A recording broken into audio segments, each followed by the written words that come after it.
আমরা সারা দেশে ভারতের প্রধানমন্ত্রী মন কি বাত সব জায়গাতেই সারা দেশে হইতেছে।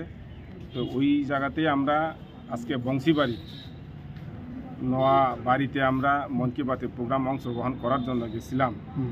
আমি এবং সঞ্জিত, সাধন আর রাজেশ তারা ছিল সঙ্গে। তো হঠাৎ করে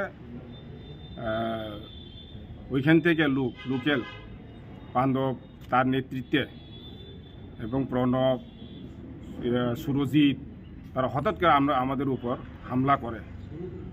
তা আমরা বলছি কি হয়েছে কোনো কিছু না বুঝে তারা দাও লাঠি নিয়ে আমাদের উপর হামলা করছে, আমাদেরকে ইনজুর করেছে। আমার কানে ওটা ফেটে গেছে, অনেক জায়গাতে বাড়ি পড়েছে, আমাদের যারা সহকর্মী তাদেরকেও মারাছে।